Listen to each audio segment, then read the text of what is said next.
My talk is called Natural Strategies for Optimal Health, and I hope that you will see that that's exactly what it's all about. For those who were here for Sue Graziano's talk, I think you will really see that it dovetails very well with the information that she shared, but also takes it in a little bit of a different direction so that we can have good information. Just to let you know a little bit about who I am Craig Kavanaugh. I'm with my father Phil, my mother Susan is here with us as well. They live here in the community for 13 or so years. 11. 11. A long time to me. It's a beautiful place. I love it. I come every year. And as far as my background, I'm a scientific writer, editor, and researcher. Very importantly, I am not a physician. So all the information I'm sharing with you today here is information. It's very good information. It's actually the best scientific information that is available from the best researchers in the world on nutritional science and how it takes care of your body. But it's not personalized medical information, and so what I want you to do is to take it and then use it to make better choices in your own life in cooperation with your own healthcare professionals. So let's just make that clear. I did both attend Harvard University as a bachelor degree and on undergraduate, and I also did work at Harvard Medical School in the 1990s as both a scientific writer and as a fundraiser for them. I worked in the 2000s at two of the top science publishers in the world, Springer Science, which is a German company, and Burkhauser Boston, which is a Swiss company, as a scientific editor and writer, particularly in the fields of mathematics and physics, but also some work in the biological sciences as well. And for the past dozen or years or so, actually, I have been both a writer, editor, and science researcher in a freelance capacity for my own company. It's just me. I call it Advanced Scientific Analytics, and I help professors, graduate students, and postgraduates get their research ready to be published. And I work with some of the top science professors in the world in doing that. I also do some investment research where I help people who are investing in science-based companies to be able to make wise decisions when they do that. So I do have a lot of good information to share with you. Most importantly, as we're going to see, everything I'm sharing with you, I have personally adopted in my own life. And it has led to a dramatic beneficial improvement in my own health. Now the picture here, here's me as a young man in my late teens, and I was very fit and athletic. I played hockey, and I was thin and muscular. But by my late 30s here, you can see I had gained a lot of weight.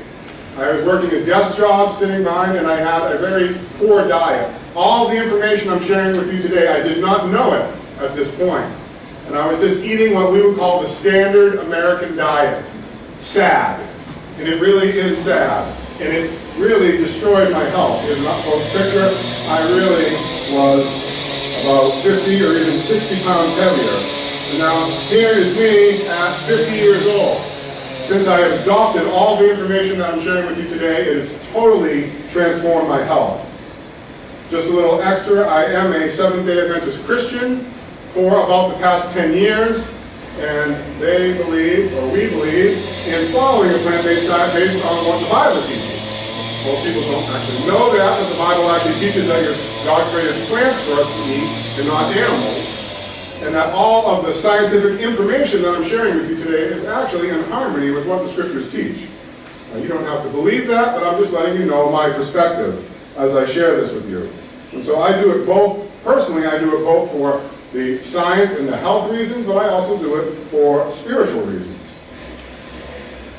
Okay, let's get right into it.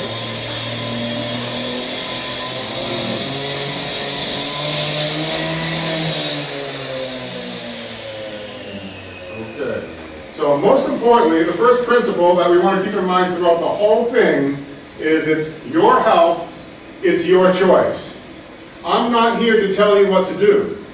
I'm not here to be judgmental about the choices that you make. If you want to disregard everything that I share with you, that's your choice. And be happy in it. But if you want to adopt the information, I want you to understand that you can take control of your own health through your choices. Most people don't realize that. Most people think that I'm sort of just stuck with the lot that I got, with the genetics that I inherited, and there's nearly not much that I can do about it. And that's a very misperception. You can really dramatically change your health by the choices that you make, by the things that you choose to put in your body, to put on your body, the environment that you're in, how much you exercise, you sleep, you get sunshine, fresh air. It's very simple things that you can do to make really big changes in your health. And so everything here is to help you make better choices. I'm just going to go through a lot of slides. Most of the slides I'm not going to spend a lot of time on. I'm just going to, they're there for reminders for me of the things that I want to share and talk to you about, and also to provide some visual information that there's really a solid scientific basis for me saying what I'm saying, and I'm not just making it up. So the first thing that we see here in both this slide, which is about the increase in colorectal cancer in Japan and the UK from the early 1960s to the mid-80s in males, and the same thing in females, is that there was a dramatic rise in the incidence of cancer, specifically colon cancer in Japan. And it was because of dietary changes. Japan had had a traditional, generally whole food, simple diet, and then as they had exposure to the West and the cultural influence that America in particular had on Japan, following World War II, and especially also through the media and things, that they changed their diet and they started eating like we do.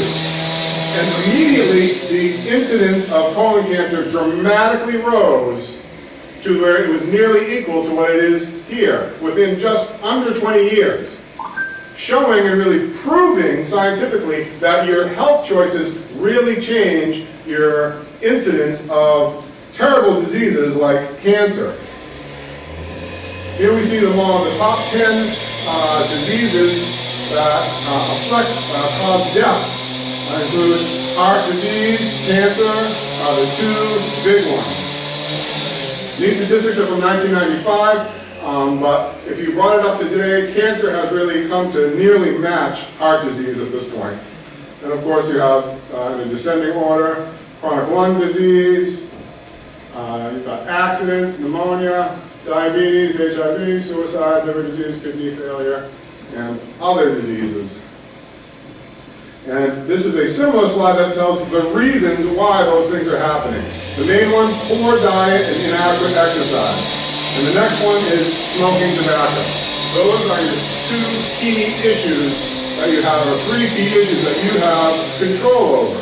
Those are choices. What you eat is a choice, how much you exercise is a choice, whether or not you choose to smoke is your choice. But your incidence of disease is going to be affected by that choice.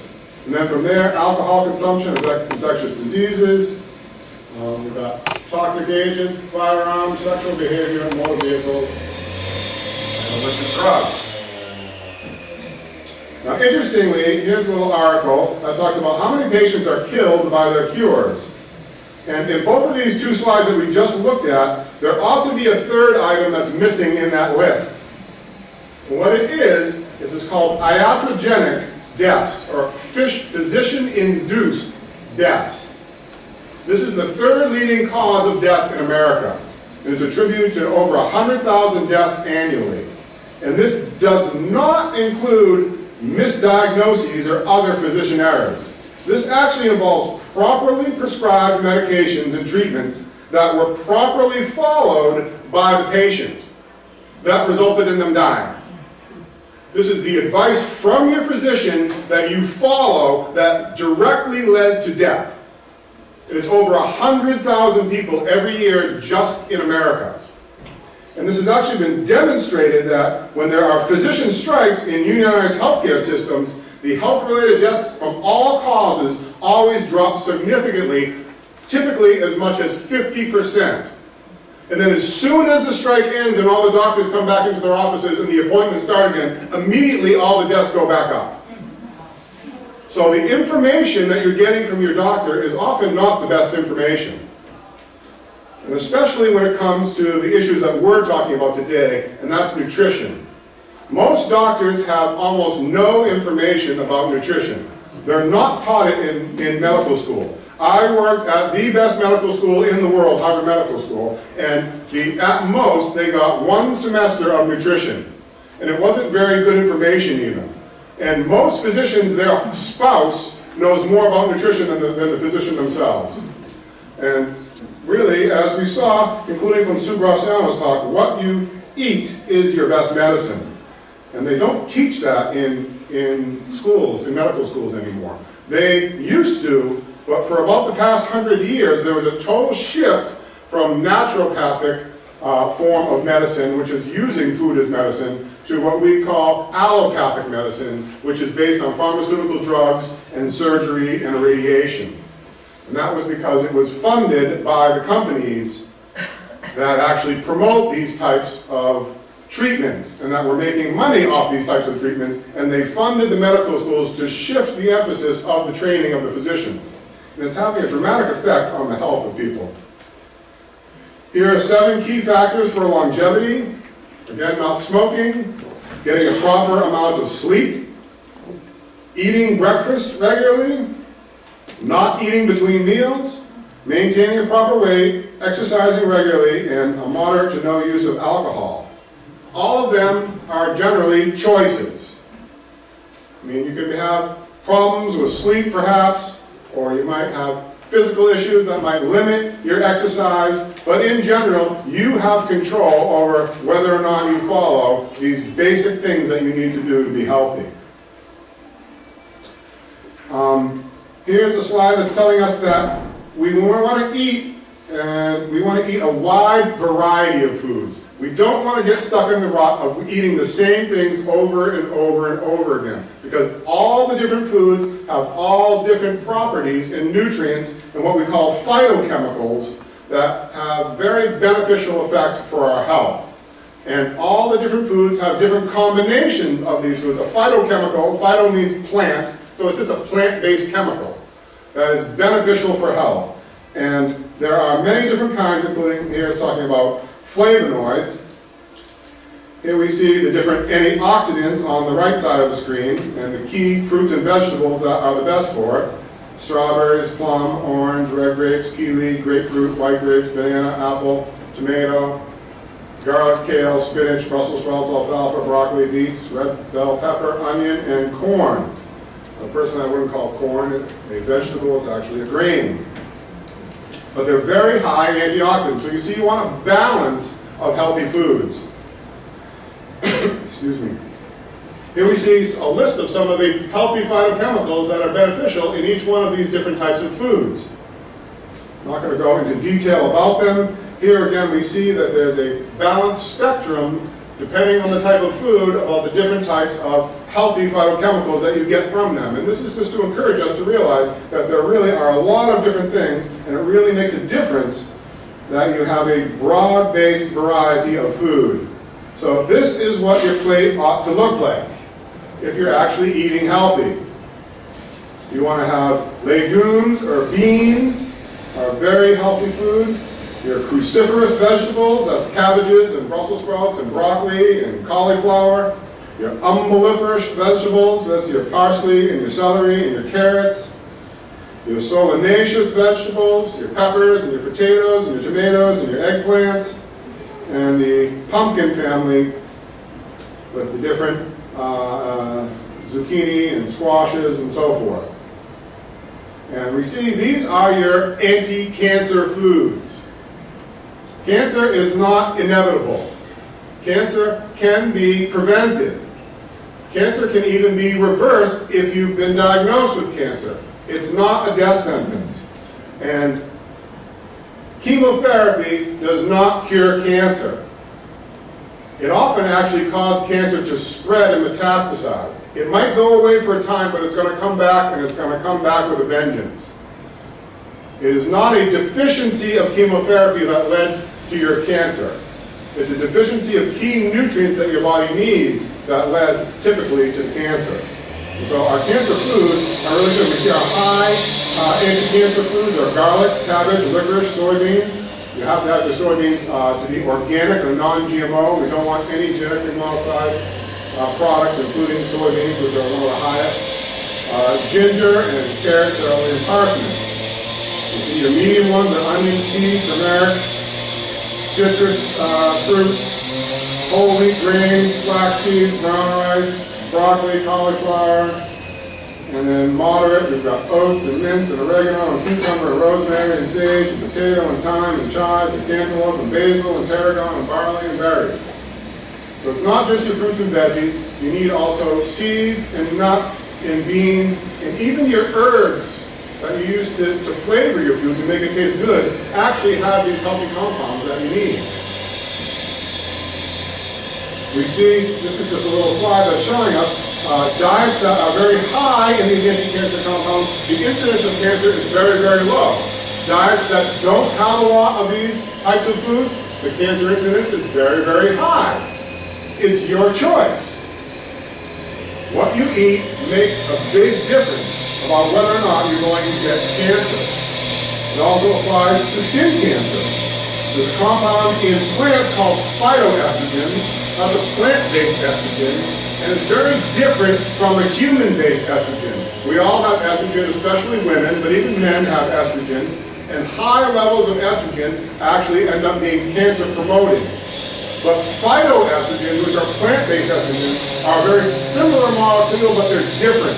And they actually have the effect of blocking the human-based estrogen in a way that it actually lowers your incidence of cancer, and it's actually very healthy and beneficial.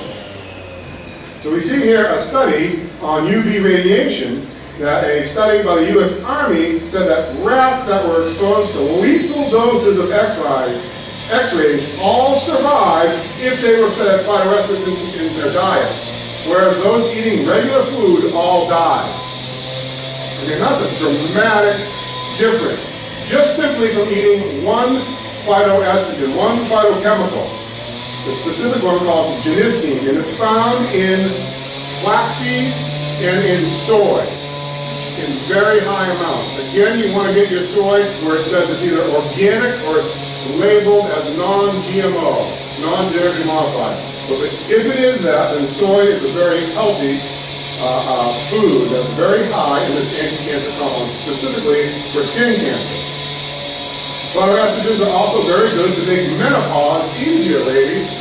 It reduces hot flashes, it keeps the vagina from becoming dry, and maintains healthy cholesterol levels, it protects bones from osteoporosis, it helps your skin and your brain function. These are very healthy substances that have benefits that go beyond just one simple thing like helping with skin cancer. We see that it prevents bone loss in animals, and it's as good as the leading hormone replacement therapy, Premarin. But Premarin promotes breast cancer. But phytoestrogens do not. It's your choice. Do you want to take the pill from your doctor? And it's probably pretty expensive too, on your copay. Or you can simply just eat some ground flax seeds every day. When you eat flax seeds, they have to be ground up. If they're not ground, they're just going to pass through you and come out the other side. But if you have flax meal, they call, then they will be very beneficial and be very high in these phytoestrogens. They improve the mineral content and density of bones. And again, just for women who consume 2 glasses of soy milk daily, receive 50 milligrams of isoflavones, and they did not lose any bone loss over a 2-year period. Plant protein versus animal protein. Protein is not just all the same thing. The proteins that are found in plants are slightly different from the proteins that are found in animals. There's a different balance between the amino acids.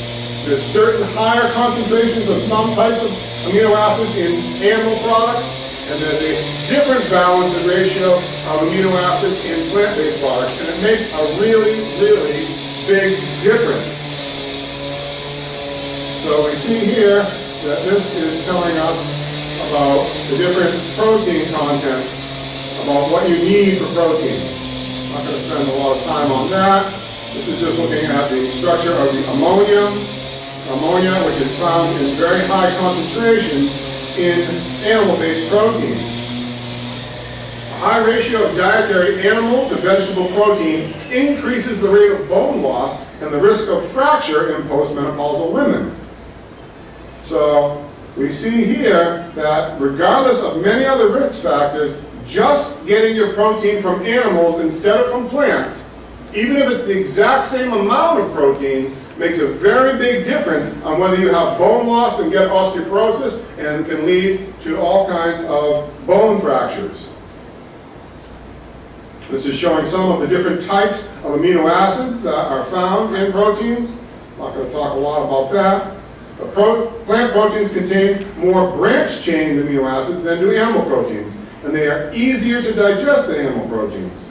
Animal proteins are rich in sulfur-containing amino acids, cysteine and methionine, and they also are a greater proportion of aromatic amino acids, phenylalanine and tyrosine. And excesses of these two groups of amino acids have been associated with various degenerative diseases.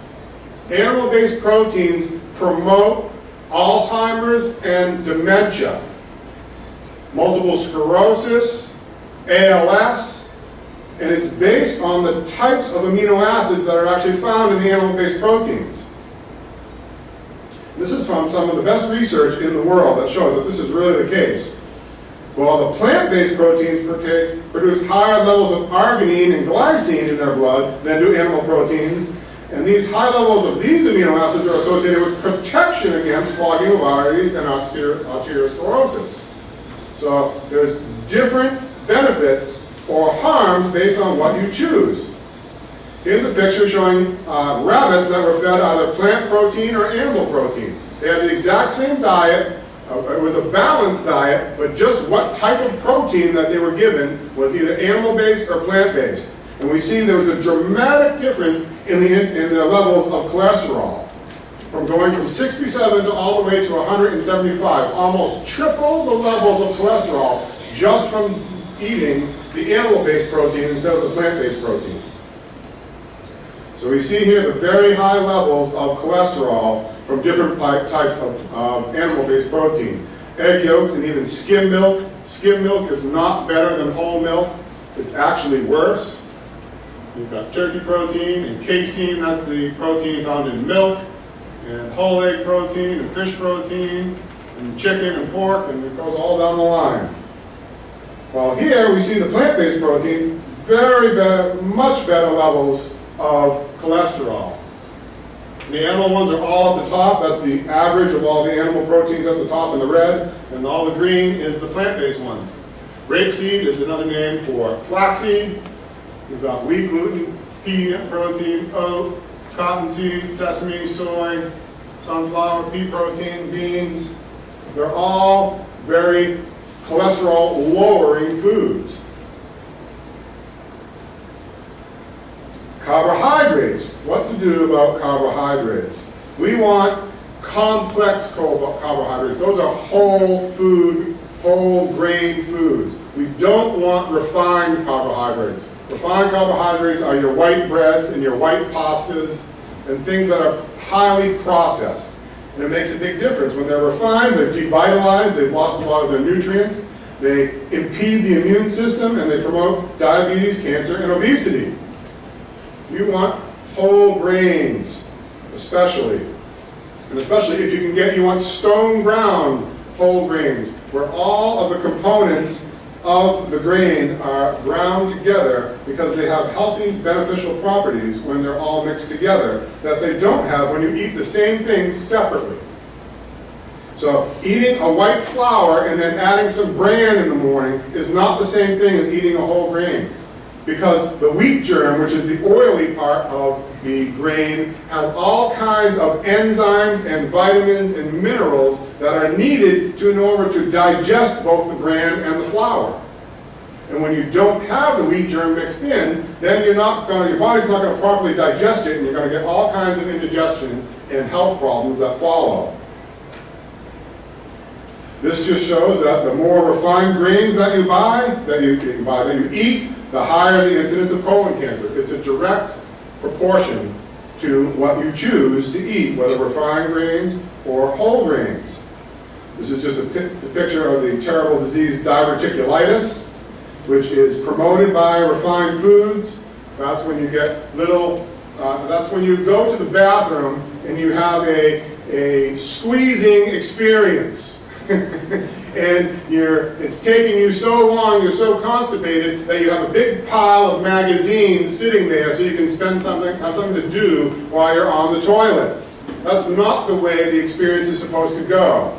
And the strain that you're putting on ends up pushing out big holes into your colon and your intestines, and they get little balloons that come out of it, and then they droop over and they get filled with partially digested food products that begin to rot in there, and you get what's called diverticulitis, and it ultimately leads to colon cancer.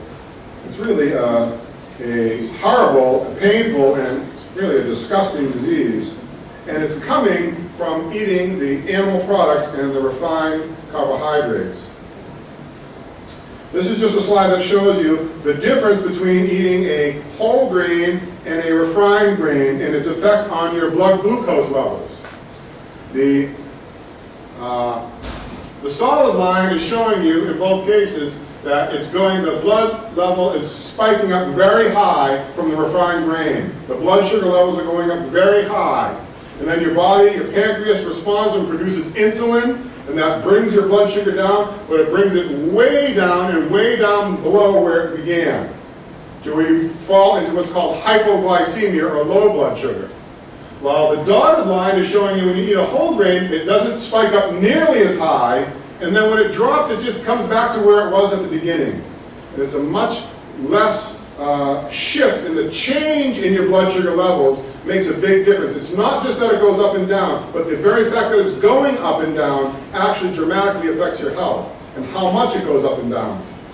Here's the same idea with just showing whether you eat an apple or applesauce or apple juice. Makes a big difference on the result in your blood sugar and how it responds in response to it. And this hypoglycemia that you get, it's really a big problem. It causes sweating, shaking, pounding heart, increased heart rate, anxiety, shivering, confusion, drowsiness, weakness, difficulty speaking, loss in concentration, visual disturbances, and double vision and dizziness. That's a pretty terrible list. I don't want any of those. It's your choice. If you're having a lot of brain fog, and I'm just not thinking clearly like I used to, I'm having trouble remembering, or you get a pounding heart when you stand up, it actually might be the bread that you ate, or the meal that you ate just before that is actually affecting your blood sugar levels, and you don't realize that that's what's happening. Here we got this obesity, which animal products and refined grains really promote. The obesity is causing increased risks of death from cancer. By the way, these big spikes in blood sugar levels, you have to produce a lot of insulin to drop the levels down. And that insulin is a hormone that's produced by the pancreas, and it's not just it doesn't just affect the blood sugar, it's actually a growth hormone. So every time you have one of these spikes in insulin, it's causing you to grow more. When we're adults, you don't grow up, you grow out. And so it really is going to affect your levels and your weight levels. Here's an interesting thought. Is plant-based foods enough energy for sports? A lot of people think, well, I'm not getting enough energy. If I eat like a rabbit, I'm not going to have enough energy to do the things that I want to do. We have a lot of people playing tennis here in this community and other activities. Well, here's a beautiful slide that shows us that that's a misperception. On the top line, they're eating a high complex carbohydrate diet. They're eating a lot of plants, a lot of fruits and vegetables, and seeds and nuts and beans. On the bottom line, they're eating a low level of those things, and they're eating a much higher level of animal-based products, meat and dairy. And we see when you exercise, the levels of your glycogen, which are your power reserves in your muscles that give you energy to do physical activity, they drop about the same from your first day of activity. but it's the recovery that's the difference. When you're eating the plant-based diet, you recover to a much higher level, almost back to the day before. In one day, you almost replace all of the lost energy that you used out there playing on the tennis court. But if you go home and you eat an animal-based diet, you have a burger or you have some milk and some cheese in your meal, you're not going to recover to nearly as high of a level. And then if you're exercising regularly, day after day, it drops and it drops and it drops. The difference between the two goes greater and greater and greater over time. And this has become a really well-recognized fact in sports science today. The top athletes in the world are all turning to a plant-based diet, all over the world. All of the top marathon runners, they're all vegans. You cannot compete in marathons if you have an animal-based diet. You don't have a chance because you're not going to recover enough on these endurance exercises. But it's also really spreading, and I'll talk about a movie or a documentary that just came out that's showing that all across the sport world, many of the top athletes are turning to a plant-based diet, and it's giving them the energy that they need to be superstars. So glycogen, again, is a transformed form of glucose that's stored in your muscles that can give you immediate energy when you need to exercise. And we need glycogen for prolonged exercise especially. And when you get exhausted, your muscle glycogen has dropped because you've used it all up, and you need to build it back up in order to have proper work. And fats, especially animal-based fats, cannot produce the levels of glycogen to recover. Let's look at some other risk factors for health. Fats and cardiovascular disease. Cardiovascular disease is a huge problem in Western society in America. This tells us that nearly 60 million Americans have cardiovascular disease. These are, again, are 1996 statistics. Today, it would actually be closer to 100 million Americans. High blood pressure, 50 million, coronary heart disease, 12 million, myocardial infarction, 7 million, angina, 6 million, stroke, 4 million, rheumatic fever, almost 2 million. These are terrible diseases. And they're avoidable based on your choices. Almost 100 million Americans have high cholesterol. And 40 million, very high.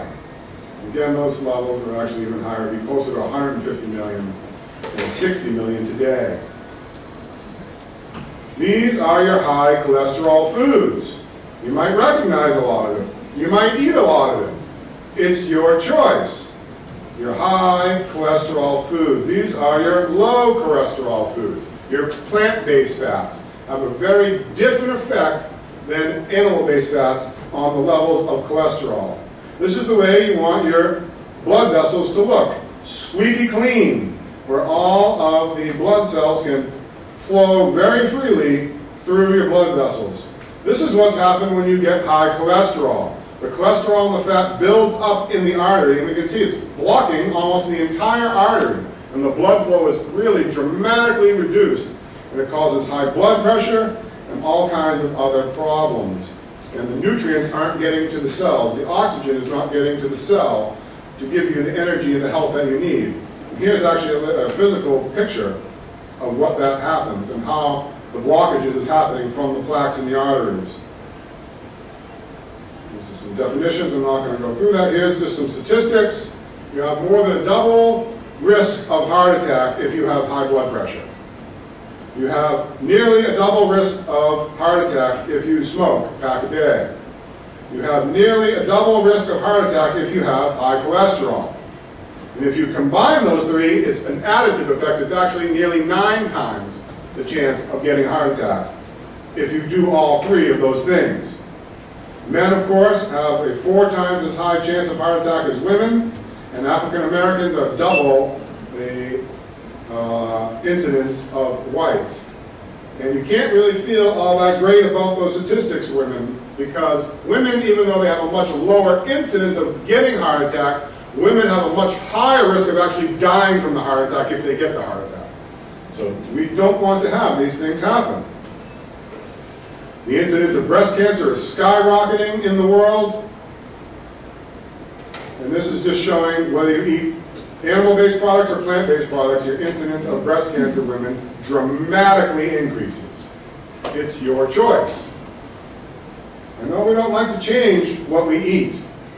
I never thought I would eat the diet that I eat today. It was not appealing to me. I didn't eat many fruits and vegetables as a young man. I ate what my mom made me when I was young, but that wasn't even a lot because we didn't know this information, but there was some. But once I was on my own, I just started eating out and eating pizzas and burgers and ribs and scallops wrapped in bacon and all those scrumptious foods. And switching to a plant-based diet was totally unappealing to me. But we saw the pictures of where my health got to. And I just looked in the mirror and I didn't recognize myself and I didn't want to be that way anymore. And I learned through the research that I was doing as a scientific researcher, I came to realize that it was the food choices that I was making that was actually causing the problem. And when I simply decided, when I purposed in my heart, as it were, to change, make a change in my life, I actually found that the foods that I didn't like anymore, I actually started to like them. And the foods that I used to like to eat, I didn't really like them anymore. And it was just because I changed in mindset, made me want to eat the healthier foods, and suddenly I found that they tasted good. Many of the foods that I never liked as a kid, I found when I was an adult, they actually tasted good to me. I can specifically remember once when I was young and my mom made cauliflower, and I hated cauliflower. I hated even the smell of it. And she actually made me eat it, and I actually threw up. I absolutely love cauliflower now. And if I went by my youth experience, what I used to eat, I would never make that choice anymore. But I found when I started exploring these different types of foods, I actually found that they really tasted good. And I had a dramatic change. I actually lost 50 pounds over 4 months. 2 pounds a week for 25 straight weeks, which is how you want to do it. Nice and slow and steady weight loss. And we're going to talk about the need to detoxify before the end here as we're doing this. So your different fats, you've got a saturated fat there on the left, and your unsaturated, your polyunsaturated fats on the right. Saturated fats are very complex and tightly bound, while the unsaturated fats we see they're very branched out, which makes them easier to digest, but it also makes them easier to oxidize. Oxidized fats is a problem. That's what we call going rancid. When fats oxidize, that's something that's gone rancid. And that just doesn't happen in your food that's in the refrigerator. That happens inside of you. The fats inside of you can actually oxidize and go rancid, including your brain, which is made up of almost 60% fat, if you're eating the wrong kinds of fats. It makes a difference. Because this oxidation that's happening to the fats, in the animal-based fats that you eat, there's no antioxidants at all. There's 0 antioxidants in animal-based fat. But plant-based fats come with very high antioxidants, and they prevent the oxidation of the fat. And that's why it makes such a big difference what type of fat that you eat. This is talking about the oxidation. It's called peroxidation. And the free radicals is actually what, I'm sure you've all heard of free radicals, that's what oxidizes the fat. And they cause aging, inflammation, cancer, liver disorders, and arteriosclerosis. We don't want that. The heat that you heat your fats at makes a big difference. The higher the heat, the more the problem. It also depends on the type of fat. I'm not going to go into that right now. Here we have the margarines and the oils. You know, in around the mid-1970s, many of you probably remember when suddenly all the news was you got to switch from butter to margarine. Well, that was a huge, huge mistake because the margarine is a trans fat, and that's the worst one of all, actually. So, it lowered the incidence of certain types of heart disease, but it dramatically increased the incidence of stroke. And this is what they're doing with these fats, these processed fats. They are neutralizing them, they're bleaching them, they're deodorizing them, they're hydrogenazing them, filtering them, blending them, adding all kinds of additives to them. That doesn't sound very appealing to me. I don't want my food bleached and deodorized. Doesn't sound very tasty to me.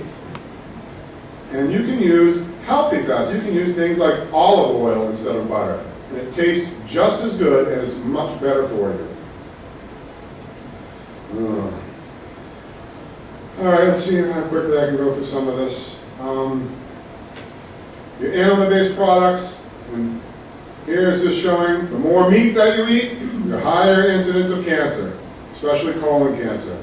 This is getting into the same issue with proteins and lymph gland cancer also. A perfect correlation between how much animal protein you're eating and your incidence of lymph gland cancer. And you can do this for many different types. This slide is almost impossible to read, but what you can see is that the incidence of diabetes in particular, if you have just 3 meals with meat a week, your incidence of diabetes skyrockets to several hundred times higher. It's talking about the digestion of meat. I won't look at that in there. That's the same issue. That's telling us that here, when you're eating eggs, especially women, your increase of ovarian cancer skyrockets. From just 1 egg a week up to 5 eggs a week, you're getting up to several hundred times increase of ovarian cancer, ladies, from eating eggs. This is the issue of biological magnification. This is the idea that all the chemicals and the toxins and the pesticides that are in the world magnify in the animal world. The chemicals and the toxins, they're being sprayed on the plants too. We can't avoid them anymore. They're everywhere.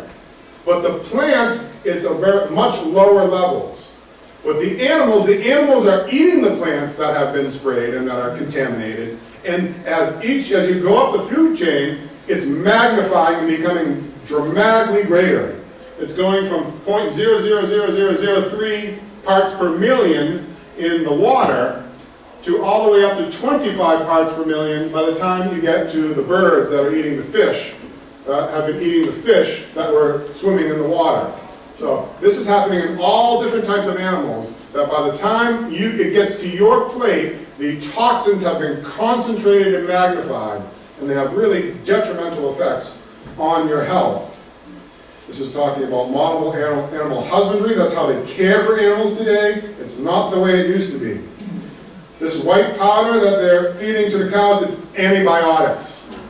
They feed all of the animals in these big farms now antibiotics directly, both with the hope that they won't develop disease in the first place, and they actually do it because that makes the animal put less energy into their immune system, and they can put more energy into growth.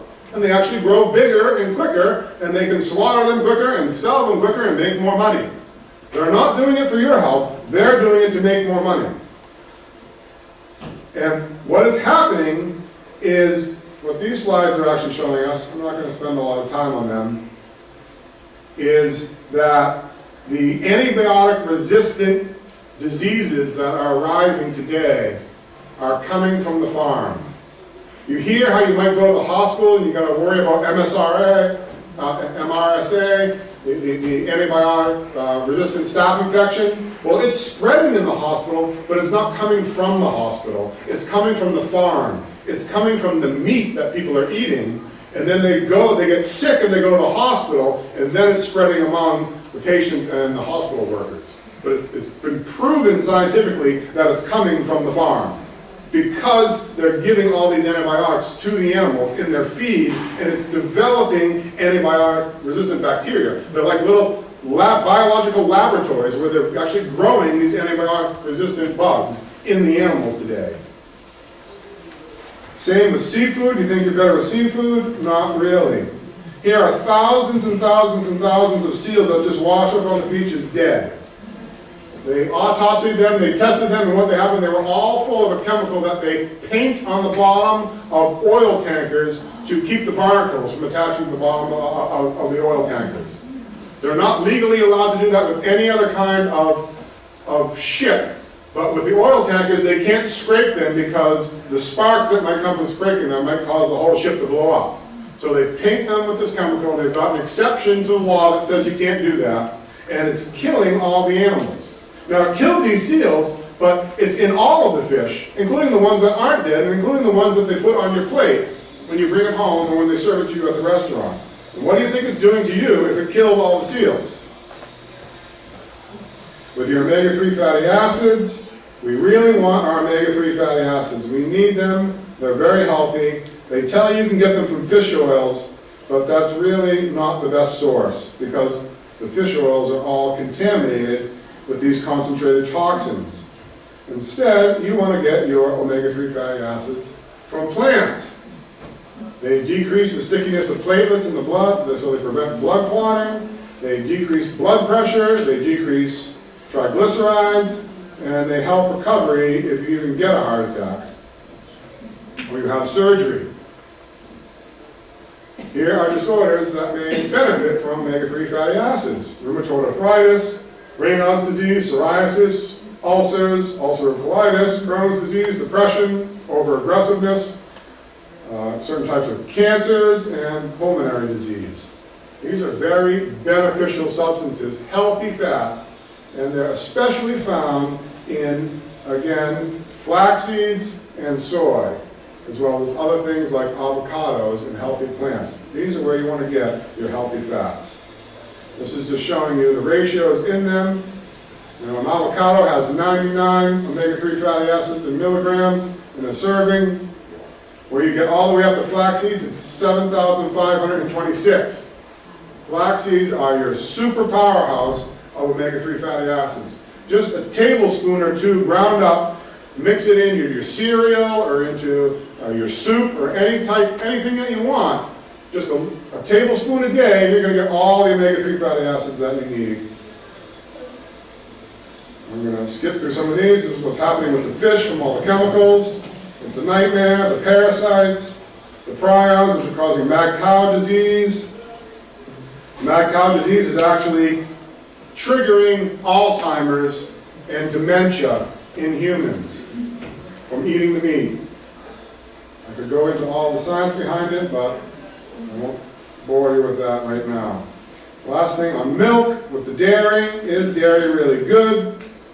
We're all partially lactose intolerant. Nobody is completely lactose tolerant. We're all partially lactose intolerant. And only white Europeans are partially lactose intolerant. Everybody else in the world is completely lactose intolerant. And this lactose is broken down by an enzyme called lactase into glucose and something called galactose. And the galactose needs another enzyme, this B-galactosidase, to actually become glucose that your body can use. But as soon as you're weaned as a baby, you no longer produce the second enzyme. And your levels of the first enzyme, lactase, are completely dropped to a very low level in white Europeans, and they completely cease being made by everybody else, by Asians and African Americans and Native Americans. They have none of it. And so your body can't properly break down the fats that are in the milk or the cheese. And this is a big problem. It's not just, well, at least I'm getting something from it. No, it's really not, because this becomes a big, big problem. There's also the protein content in the dairy products. Human milk has a very low protein content to the fat content in the breast milk that you got from your mother. And that's because humans need a very high level of fats to grow really big brains that make you think differently from animals. Cow's milk has a very low level of fats and a very high level of proteins. And it makes really great cows that are really big and really strong, but they're not very smart. So if you want to be smart as a cow, drink cow's milk. But if you don't, then don't drink cow's milk. And as soon as you're weaned as a baby, you no longer can properly digest the milk anymore. There's not an animal in the entire world that keeps drinking milk once it's weaned. Humans are the only animal that does it, because we're actually the dumbest ones of them all. And And it's we're making that choice.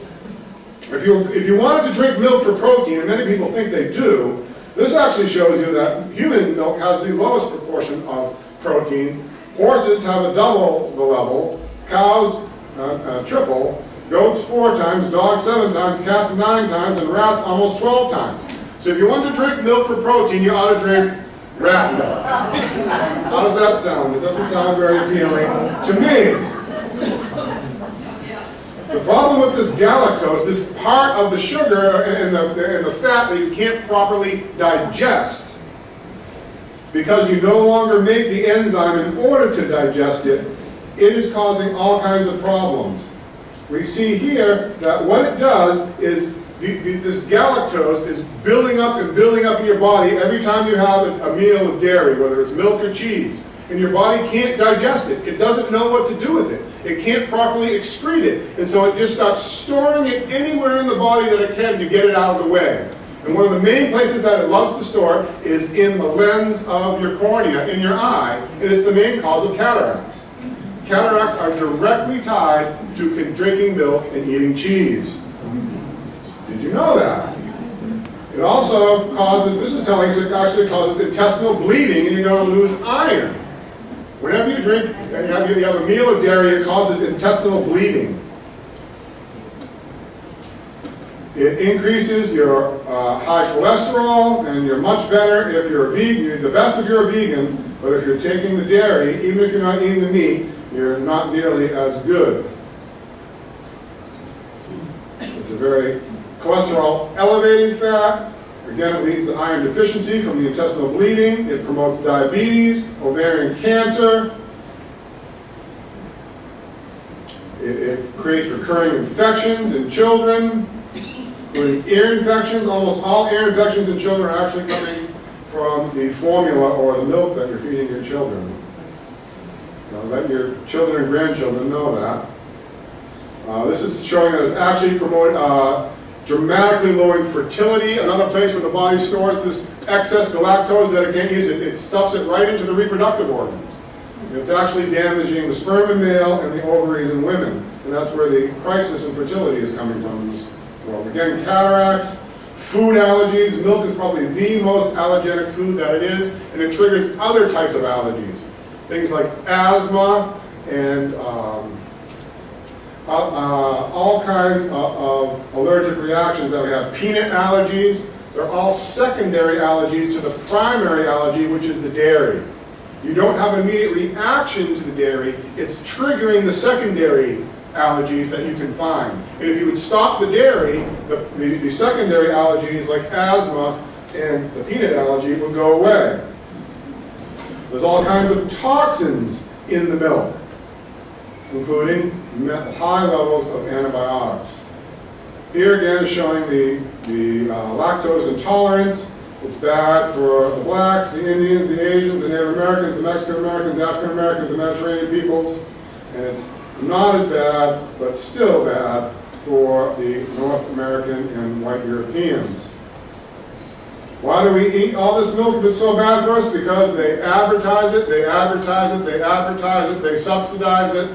Your government taxes are paying to subsidize it to make you want to eat it.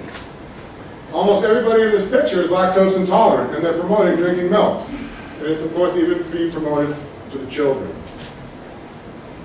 Here's just a cute little picture of the spilled milk, and is it a curse or a blessing? It's actually a blessing. The milk is causing osteoporosis, it's causing colic in children. It's a bad protein. Again, it's leading to bone loss and a high risk of hip fracture in women, a 4-fold increase in hip fracture in women when you're drinking milk or eating cheese. You can get leukemia from dairy products. Leukemia is a cancer that actually comes from a virus that is found in cow's milk and cheese. They don't tell you that when they advertise about what they think you ought to eat. This is just telling us more about that. It can actually promote multiple sclerosis, tuberculosis, diphtheria, scarlet fever, Q fever, gastroenteritis. I mean, it's just a nightmare. Listeria, that can cause blindness. Infant death rates. Infants that are breastfed, only 1.5 out of every 1,000 have died by 9 months. If they're drinking cow's milk, 84 out of 1,000 infant deaths. In America. This is not in third world countries. This is in westernized countries that this is happening. It's killing our children. The antibiotics, milk is associated with chronic fatigue, tension headaches, muscle pain, hyperactivity, bedwetting, allergies, asthma, arteriosclerosis, juvenile diabetes. That's type 1 diabetes. It's not just type 2. It's both type 1 and type 2 diabetes. Acne, rheumatoid arthritis, neuralgia, Lou Gehrig's disease, multiple sclerosis, and lower IQ. Like we talked about, you'll be smart as a cow.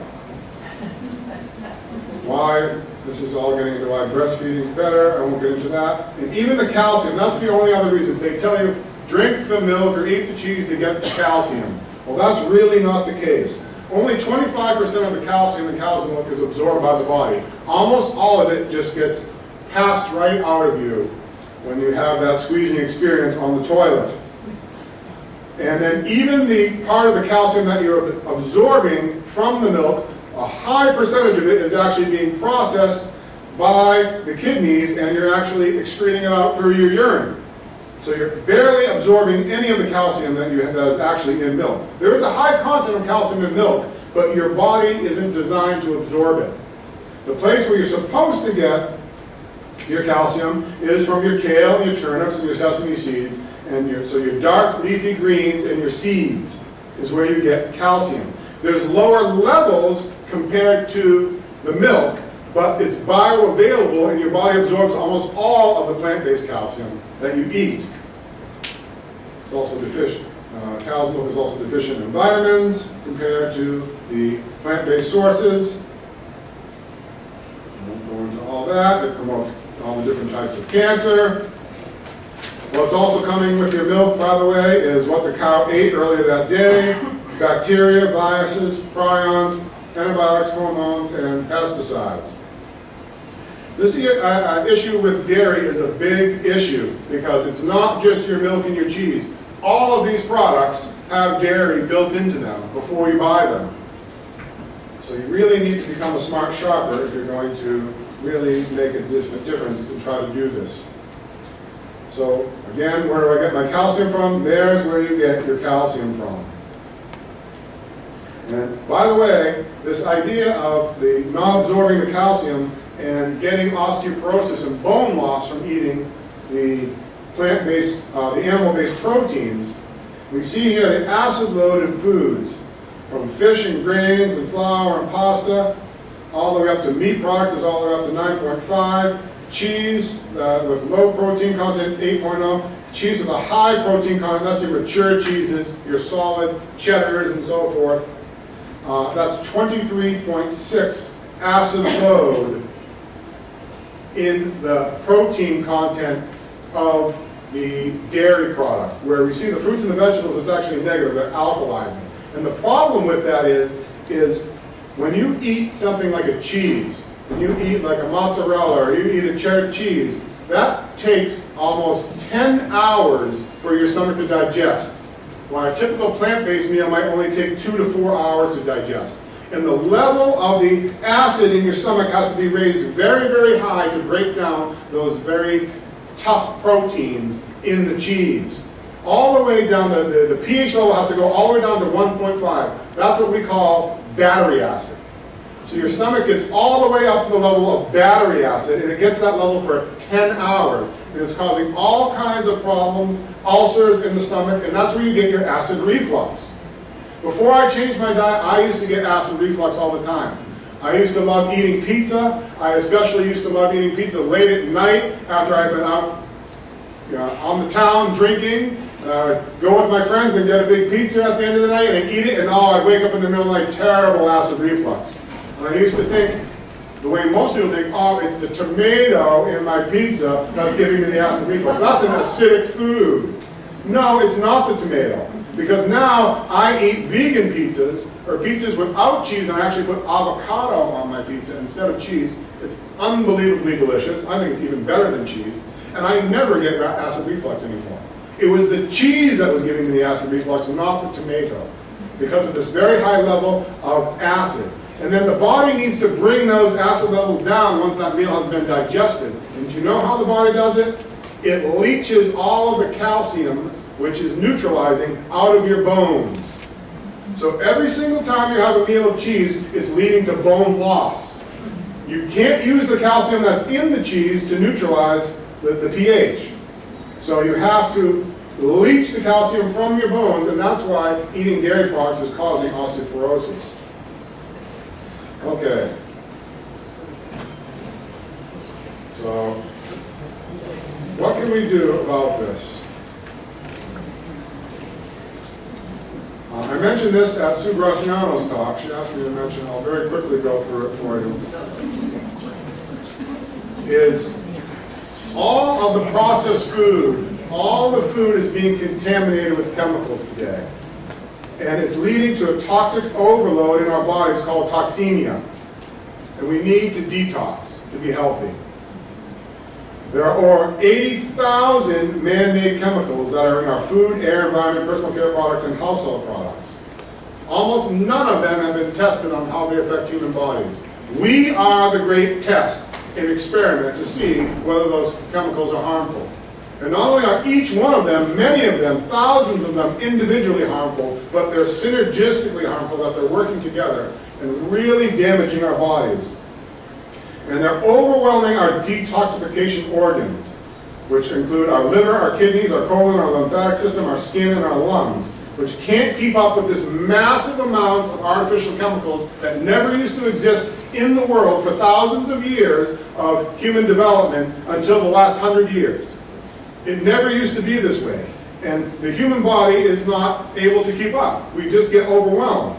And it's causing physiologic dysfunction and numerous disease conditions, degenerative diseases, and obesity. But there are natural ways to help the detoxification organs. And those are activated charcoal, medicinal healing clay, something called diatomaceous earth, and organic sulfur crystals. Activated charcoal is a special form of charcoal from usually wood or other things that have been burned in a special way, and it has an amazing ability to absorb toxins in your body and pass them out naturally through your digestive tract. And even modern science recognizes this. Every single emergency room and every single ambulance in the world has activated charcoal. And if you had a drug overdose, they give you the charcoal, and the charcoal absorbs all the drugs in your digestive tract, and it saves lives all the time. But it also absorbs all of the toxins in your body and helps them pass out, so that your detoxification organs can catch up. So we really want to be doing this. And also, you can even use it externally for things like bee stings and venomous bites and allergic reaction to poison ivy. It's just an amazing, amazing substance. Medicinal healing clays, especially something called bentonite clay and French green clay, also has a similar ability to absorb toxins because the clay is electronegative and all the toxins are electropositive. So it just attracts all the toxins to the clay and helps them bind, become non-harmful anymore, and pass them out of your body. The clay is especially good as well because it has all kinds of healthy minerals that your body and your digestive tract need to heal. So these are wonderful things that you can take to become much healthier. Both of these substances you can either take together or separately in back-to-back regimens for about 2 to 3 weeks at a time. And I recommend that you do it at least once a year, if not twice a year, every 6 months, because of the large number of toxins. And also, if you make the choice to start adopting some of these health changes and you start losing weight, one of the issues that happens when you lose weight is something that happens that's called the healing crisis. All of these toxins that are building up in your body doesn't know what to do with them, and the place that the body stores them is in your fat cells. That's the only place that can lock them away where they won't continue doing massive harm to your body. And it actually, your body is producing extra fat in order to store all the toxins.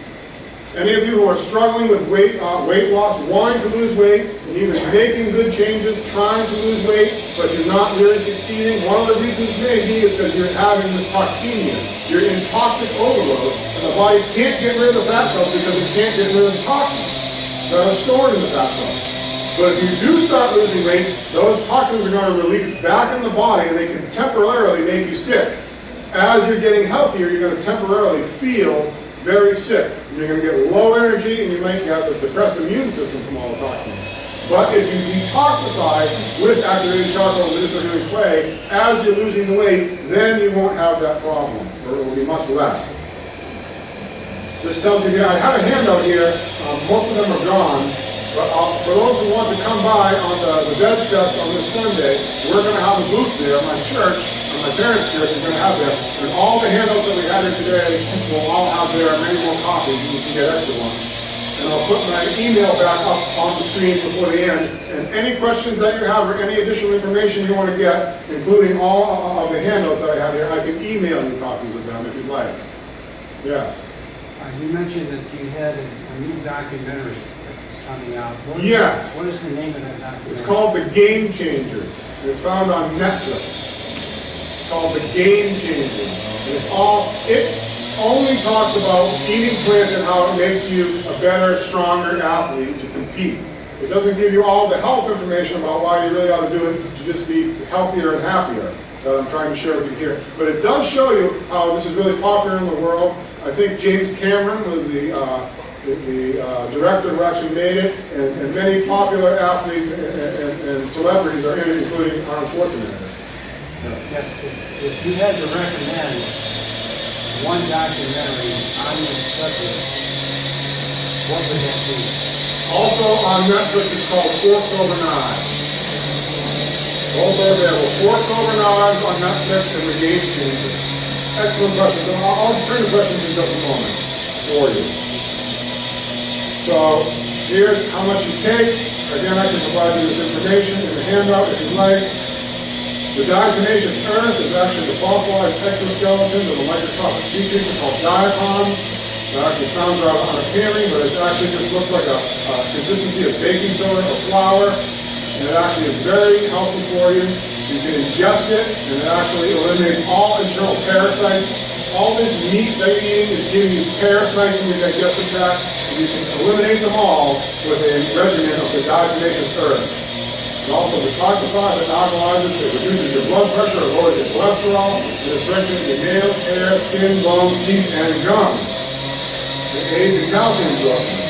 You actually can use it externally, and it kills all the bugs, your bed bugs.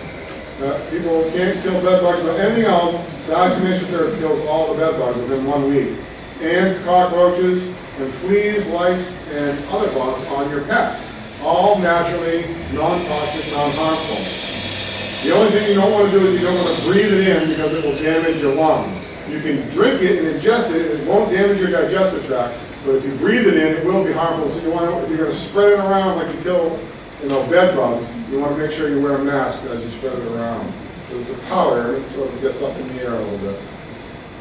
And the last one is organic sulfur crystals. These are something that I personally take every day. They're a natural analgesic, and they help with joint pain. They don't help with acute pain. If you've got immediate pain and you want to go away today, it's not going to happen by taking sulfur crystals. But if you take some sulfur crystals every single day, like I do in the morning, over time, your levels of pain and your muscle pain in your joints will dramatically reduce if you do much greater levels of exercise.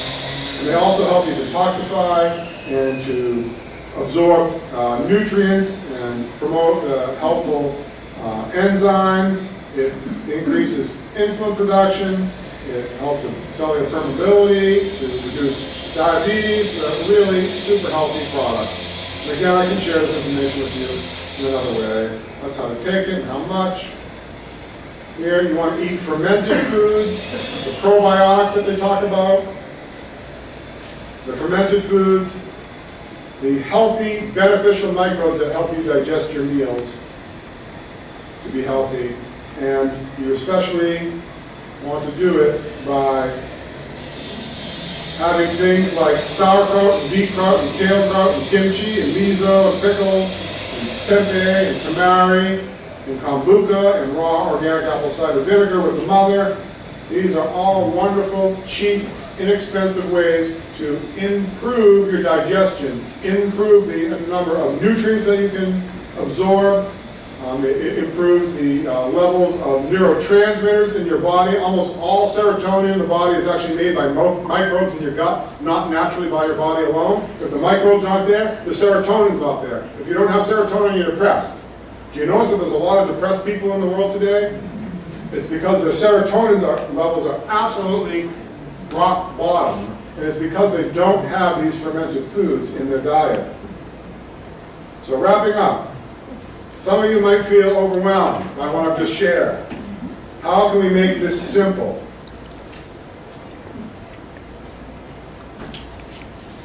Simple food choices, your health, your choice, can dramatically improve your health. Choose plant foods over animal products. Seek a variety that includes a rainbow of colors. You want to see a rainbow of colors on your plate, whatever they are. That alone, just the color alone, is a signal that this is a healthy meal that I'm eating. Whenever possible, choose organic. The pesticides and the herbicides and the chemicals aren't legally allowed to be added to the organic foods or when the organic foods are grown. Sometimes they get contaminated anyway, but it's almost always at much lower levels, and it's the best you can do.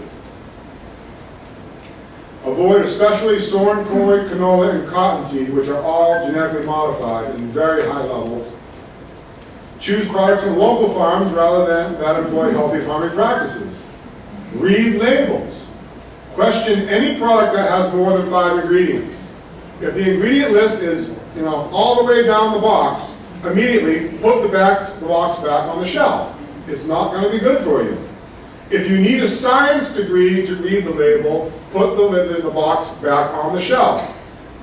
You should be able to recognize all of the ingredients in the food that you're eating without a science degree.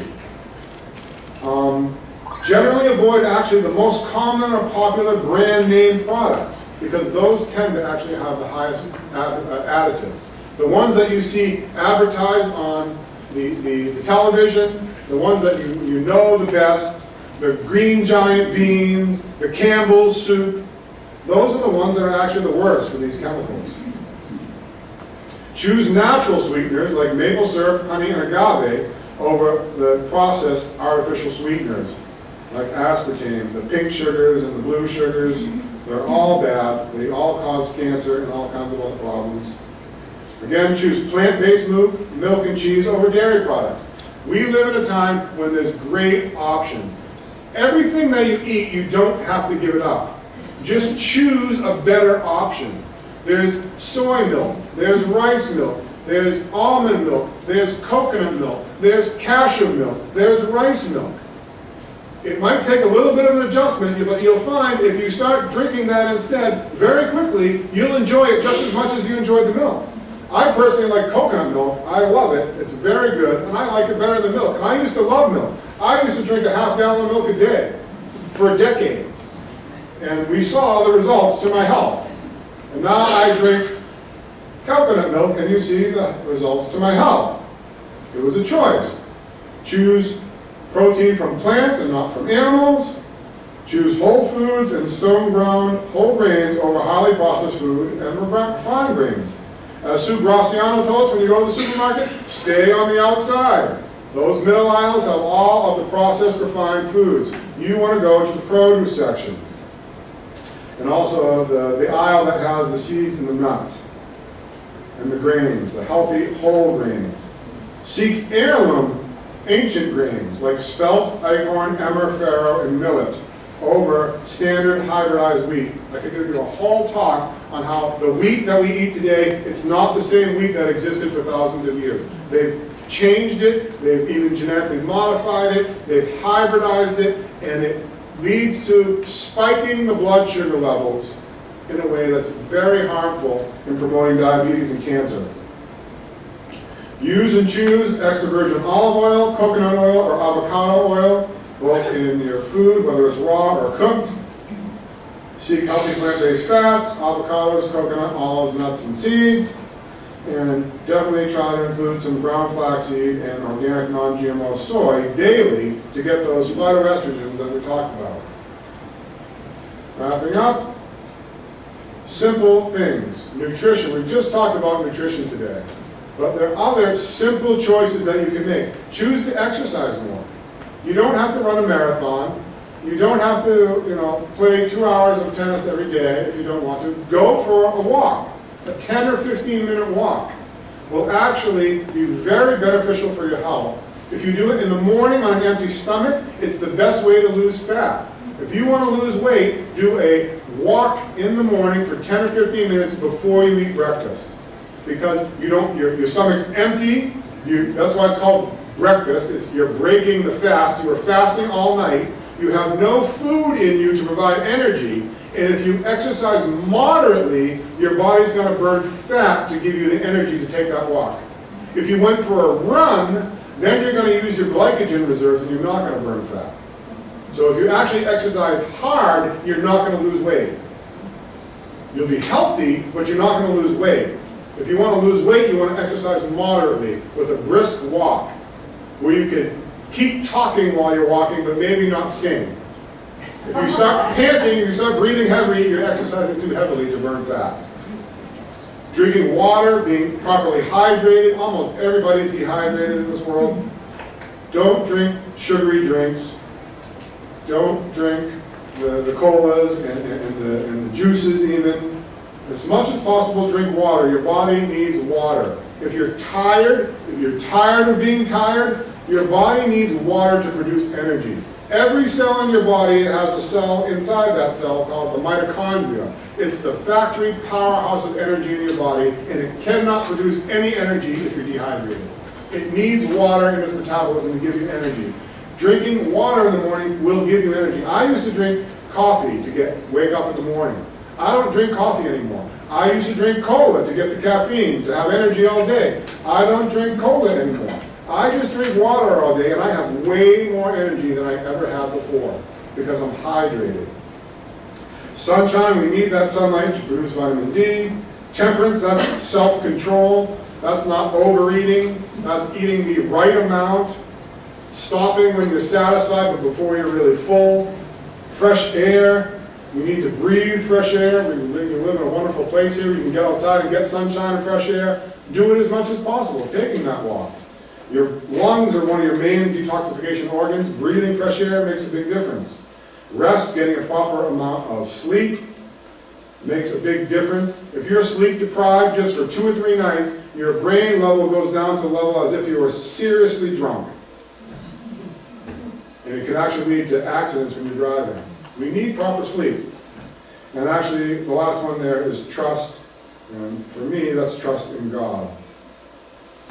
So, local restaurants that have healthy options. The cafe at Bonita Beach that Sue Graciano mentioned. The Local, True Food, Food and Thought, Vegan Kitchen, Lapis, Aji Lemon.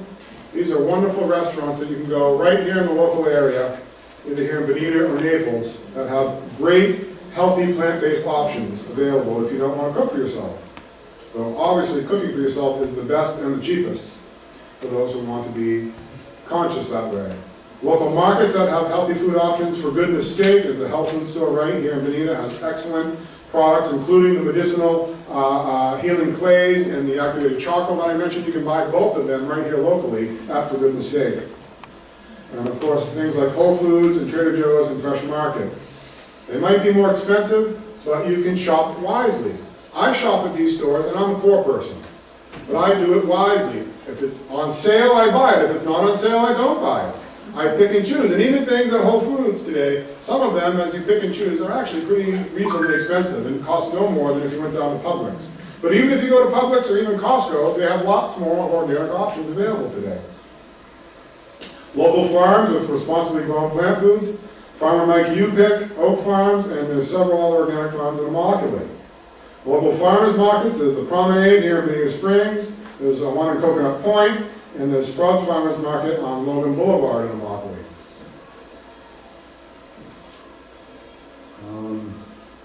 Here's some online resources to get a lot of this health information that I've shared with you today came from these 2 resources. AmazingHealth.com and AmazingDiscoveries.tv in their health section. Those are those 2 documentaries from Netflix, Forks Over Knives and The Game Changers. And then finally, the Veg Fest again this Sunday that my dad mentioned. The Southwood Florida Veg Fest. It's this Sunday from 10 to 4, Riverside Park. Over 100 vendors. There's lots of free samples. You don't have to necessarily spend money, though there are things to buy. They have local farms will be represented there, including organic ones. There's all kinds and only vegan food served to show you that there's good, healthy, tasty options to choose that you'll like and enjoy. You don't have to eat like a rabbit to be eating healthy. The Blue Zones Project, which is about eating these healthy ways, and Village Walk is actually seeking to become a Blue Zone community, for those who don't know. And again, our Bonita Springs Seventh-day Adventist Church will have a booth there. Okay. I went over time. I apologize. There's my email for those who want it. Please email me with questions. I have, for all those who want, if you are interested in knowing more about this, there's lots of things here, you can't remember them, send me an email. I can send you all kinds of information, written information and video information. And this whole talk has been video recorded for us, and we'll make it available on YouTube. So you can watch it again, and if there are things you want to remember, you can. And now, do you have any questions? Yes. Throughout everything you mentioned, I didn't hear the word yogurt, not the sugary kind, but Yes. the protein, Friday, you know. Yogurt does have probiotics that help you digest the yogurt. And so they help a little bit with the lactose intolerance issue, but it doesn't completely do away with it. It does not eliminate that issue with the galactose, which leads to the cataracts, to the production of cellulite. If you've got cellulite fat and you can't get rid of it, it's coming from the dairy products that you're eating. Because the body is taking that galactose that it can't get rid of, and it pushes it all the way out to the edge of the skin, so that hopefully some of it leaches out eventually through your skin. But it's what's actually producing the cellulite. It's the one that's causing the infertility with the ovarian cancer, and the yogurt won't do away with that issue. But if I was choosing, if I wanted to eat dairy, I would certainly choose a product like yogurt that was fermented. They also have a fermented drink that's made based on milk called kefir. And if I was going to drink dairy, if I was going to have dairy products, I'd want to do that because that will partially help you digest the dairy products better, if that's your choice. Anybody else? Yes? You didn't mention grapeseed oil. Grapeseed oil. Is it good or bad? Because you didn't mention it either way. So I use it, so that's why I wanted to know. Okay. They talk about when you heat oils or fats, it ultimately starts creating what's called advanced glycation products, which are harmful substances that result from the heating of the fat that ultimately are harmful to you. The longer you heat it, the more of a problem that it comes. Certain oils create a lot more of them and they're a problem. Other oils create less. Grapeseed oil is one of the ones that does create less, and they call it a high heat oil, and you can use it. Also things like peanut oil are a high heat oil. Now they say there's problems with olive oil or coconut oil, but the issue is if you buy extra virgin olive oil, it's been cold pressed, it's never been heated. If you buy extra virgin coconut oil, it's never been heated. So you can use it to cook for an hour or two, even in the oven at 400 degrees, and it's not going to create many of these harmful substances until after 2 hours of heating. But when you buy all the other oils, all the vegetable oils, all the seed-based oils, they've all used heat to produce them. And they've been heated for hours before they ever came in the bottle and you use them. So personally, I try to avoid them. I do all my cooking with either olive oil or coconut oil myself. Okay. So. And one more question.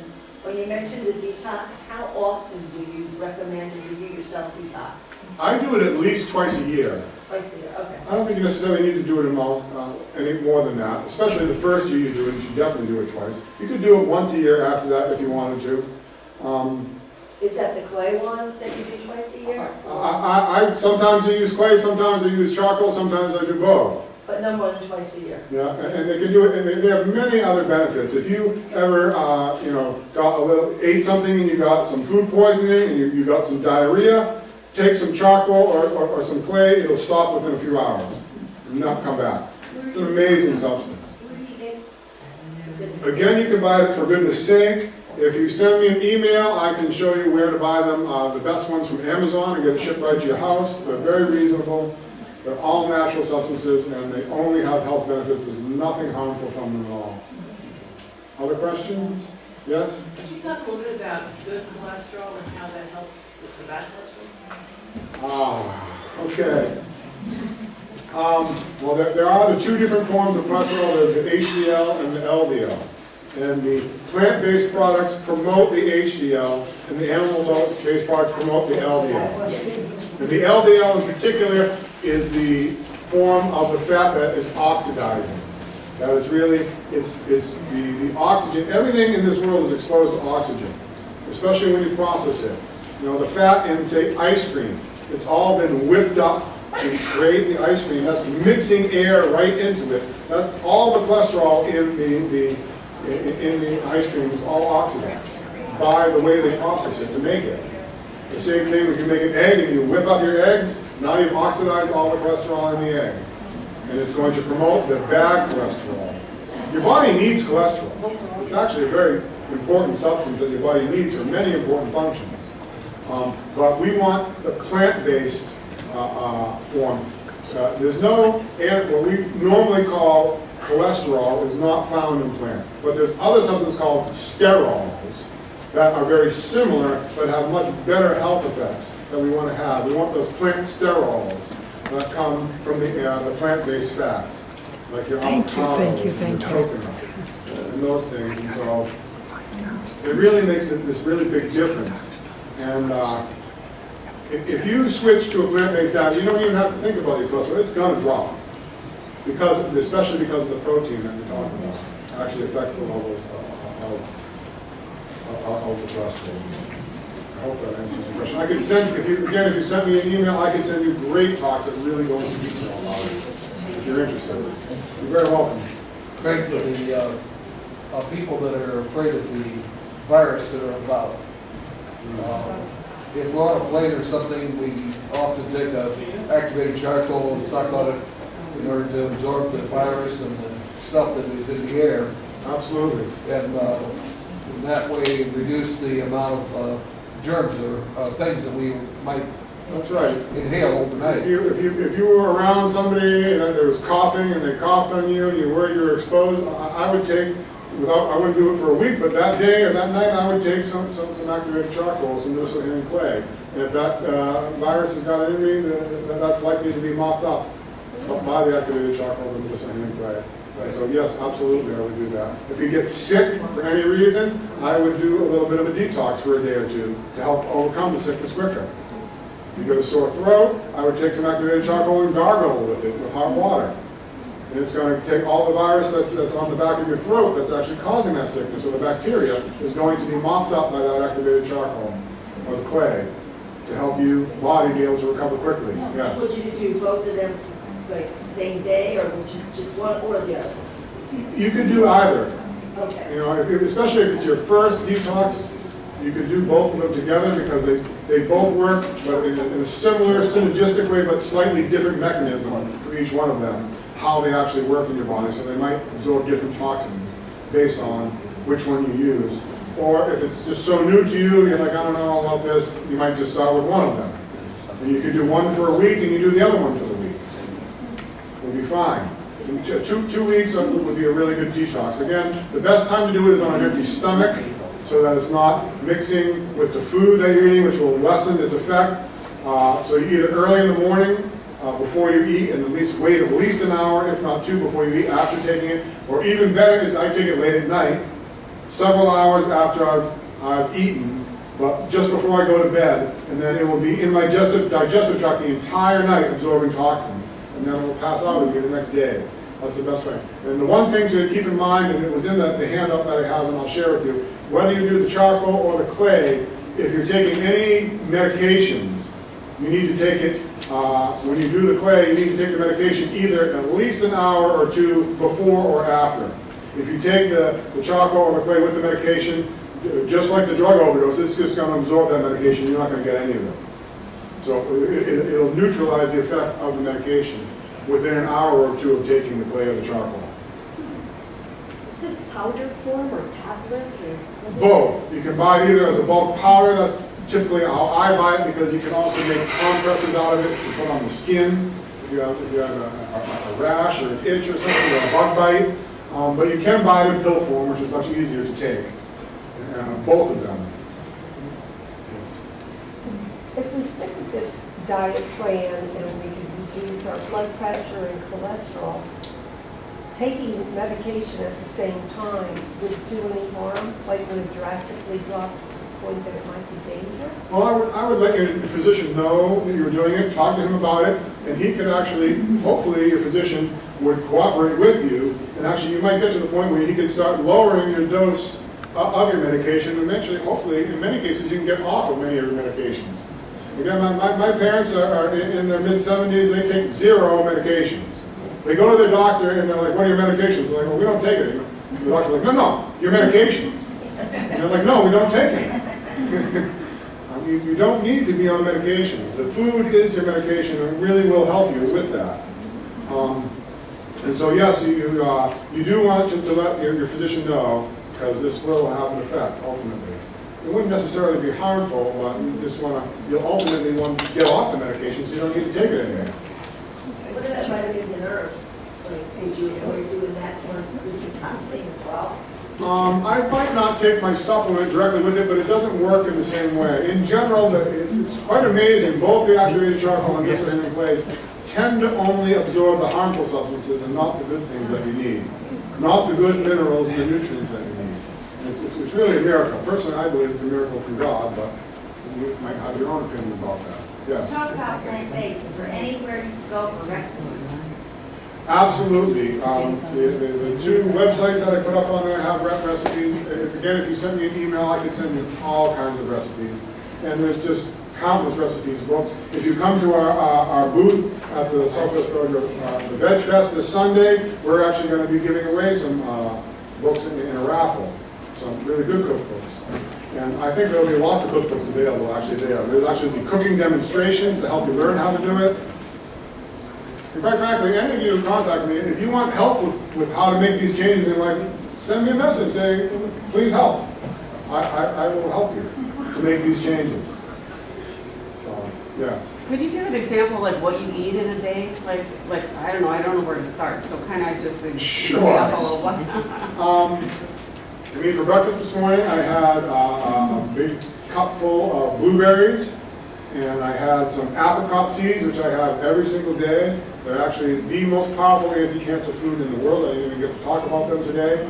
I personally eat about 12 of them a day because I'm a pretty large man, but you eat them based on body weight. You know, a woman might only have to eat maybe 6 a day.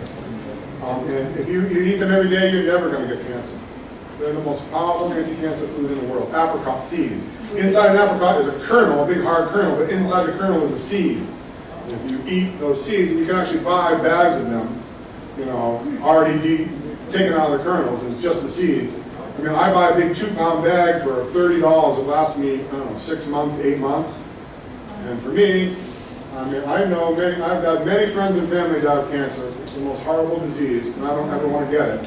And so I just eat those. So I ate those, and they're kind of very bitter, so I ate them with the blueberries to help take away the bitter taste.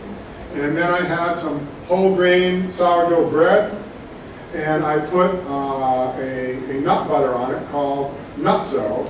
And my parents have, it's awesome. It's like peanut butter, but it's made out of cashews and Brazil nuts and hazelnuts and chia seeds and flax seeds.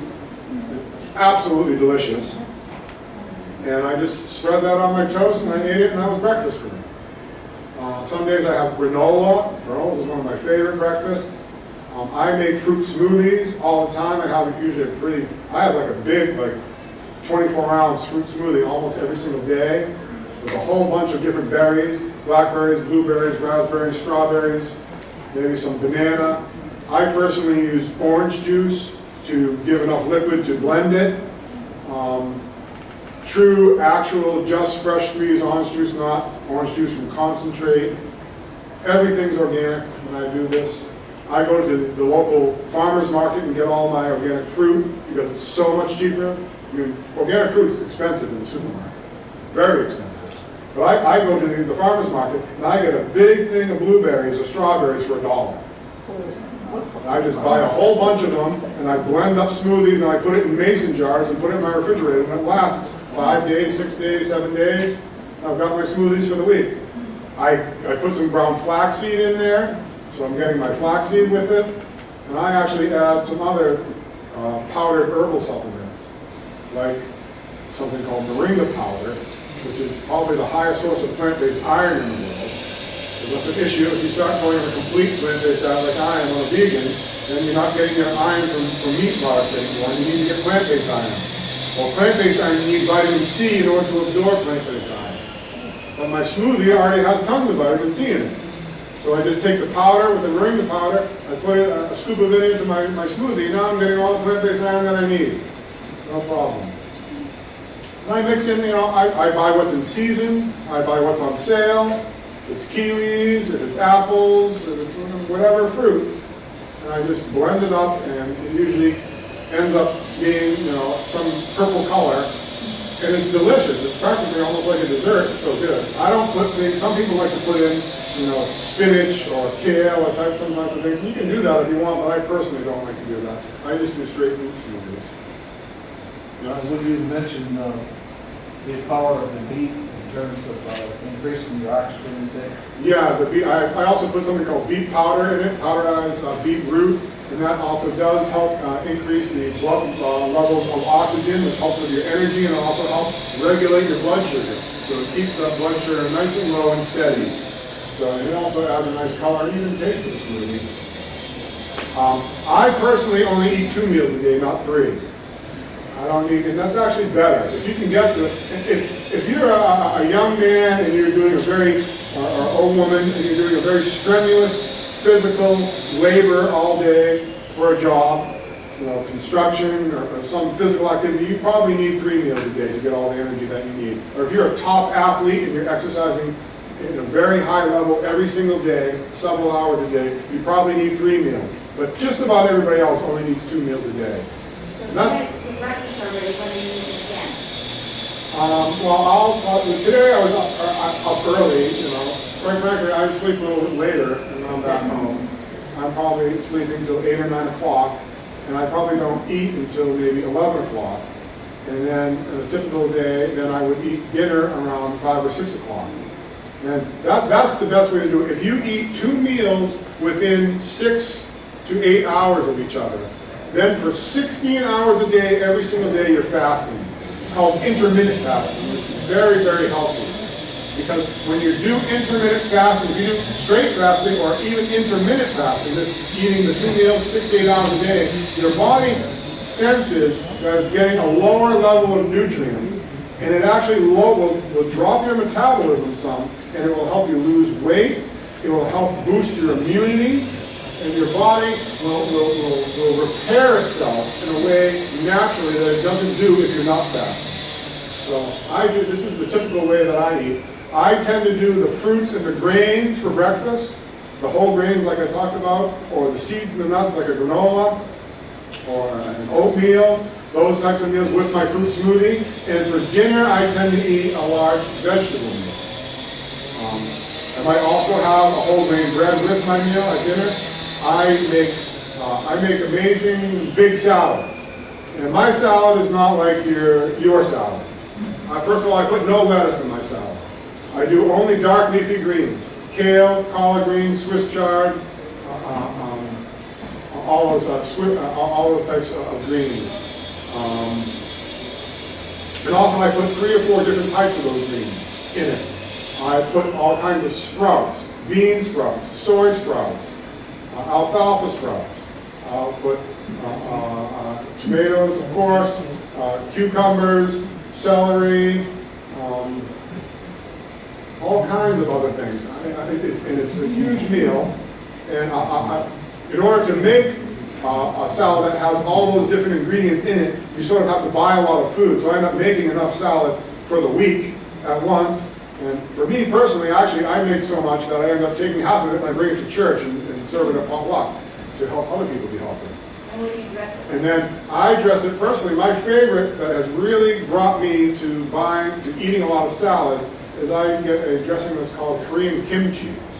The kimchi has this healthy probiotics in it. It's actually a little spicy, and so it's actually very tasty. It's absolutely delicious. I could tell you the company is called Cindy's Kitchen is the brand that has it. It's actually a local brand up in Boston, but I mean, it's available even in supermarkets like Star Market up there, which is like an ordinary market. I get it at Whole Foods. I also add in, I'll chop up a whole avocado and put in each meal. I'll roast some chickpeas and put that in it. And that salad is now a meal. It's totally satisfying. And maybe I might have a slice of whole grain bread with it. And I'll put a little olive oil on the whole grain bread instead of butter. And that's a meal for me. Or I might make some roasted sweet potatoes or beets, might be another meal for me. I might have sometimes I have plant-based burgers that I make at home. I got the recipe from my parents. We have one that's an oat and walnut burger and pecans. That if I made that burger for you and I handed it to you, if I didn't tell you it wasn't a meat product, you wouldn't know. You'd think it was a beef burger. It tastes the same, it looks the same, but it's unbelievable the difference in the health. It actually tastes better. And also black bean burgers I make, yes. Can you not use in a recipe book somewhere? I could get you these recipes. They're very simple. They're very easy to make. You can actually make a whole bunch of them. You can make like a dozen of them and freeze them and just bring it out and heat it up and make it any time. And just one sec. What was the other thing? Oh, I also make portobello mushroom burgers. I buy a couple big portobello mushroom cups. I put them in the toaster oven for 20 minutes. I put a little barbecue sauce on them because I used to love to barbecue everything when I ate meat, and I don't know what to barbecue anymore. But I want that taste, so I buy a good barbecue sauce. I make sure I read the label and it doesn't have all the chemicals in my barbecue sauce, which a lot of them do. And I have a delicious barbecue portobello mushroom burger. It's absolutely delicious and satisfying. Yes? I'm just going to mention one of the forks over knives. You mentioned the video that's on Netflix that you had here. Also, there is a recipe book, Forks Over Knives. Folks, I think we might even have some when we have Sunday veg day. But you can download the app on your phone, $5. And they give you all these recipes, all plant-based. Excellent recipe. Yes. So that's an excellent idea. They have great recipes there. Another issue, just by the way, is I do not snack between meals at all. It's a really bad idea because when you snack between meals, if you eat a meal and then 2 or 3 hours later you say, I'm going to have a snack. When you eat that snack, it's the equivalent of you did a load of laundry, in the middle of the laundry I'm going to add new clothes into the laundry. It doesn't work. The new clothes aren't going to get clean. So when you add the new food into your stomach, the stomach, almost all the main digestion starts it actually starts in the mouth. First of all, you're supposed to chew everything, a lot more than we chew. We just go chomp, chomp, swallow. When you're really supposed to chew 10 or 15 or 20 times with every bite. Actually, if you do that, you'll end up eating less food and be more satisfied. Because the stomach has no teeth. The only teeth in your body are up here. So you take the big products of food and you need to break them down as small as you can by chewing them a lot. Then it gets to the stomach, and from the stomach, everything needs to be broken down to the microscopic level before it moves to the next stage of your intestines, where you actually start absorbing the nutrients. So from the size of the food once you swallow to it gets past the stomach, it has to stay as long as it takes the stomach to take it from whatever size it is to a microscopic level. And so the less you chew, the longer that digestion takes. The different types of food, the longer the digestion takes. Meat products take longer than plant products in general, and cheese and dairy takes much longer, as much as 10 hours. Meat might take 6 hours to digest, while fruits might take about 2 to 3 hours, plants might take about 4 hours or so. And if you interrupt that process, if you have a partially digested meal, the duodenum, which is the next stage in between the stomach and the intestines, has receptors that are testing to see the size of the food particles that are there to know whether the food can move along. And if you add new food, that process has to stop and start again to break down all the new food that you've digested. And the food that's already there, that's been broken down already and is smaller, it's going to start fermenting in your stomach. And that's going to cause indigestion and gas and bloating and all kinds of other harmful products and dysfunction of your metabolism. It'll also cause your stomach to get worn out. Your stomach is just like any other part of muscle or organ in your body. It gets tired if it's working all the time. And the people that are doing this little snacking all day long, their stomachs are getting exhausted and they're not working properly anymore. So you want to eat a meal till you get really satisfied, not overfull, but a good healthy meal. I mean, I do good-sized meals because I'm only having 2 a day. And then I want to not eat for 5 or 6 hours until I have my next meal. And then I have my next meal, and it's going to be at least, hopefully, 4 or more hours before I go to bed. Because if you're digesting while you're sleeping, it's going to give you nightmares and crazy dreams, and you're going to have problems in that way, and you don't digest as well even when you're just lying down as when you're standing up or sitting up. And then you're going to fast all night until the morning when you break your fast. And so it's very healthy to do things that way. And so that's how I do it. If on a rare occasion when I do have hungry or I want a snack, my favorite snack is I make homemade popcorn. I make sure it's organic, non-GMO, because all the corn is genetically modified.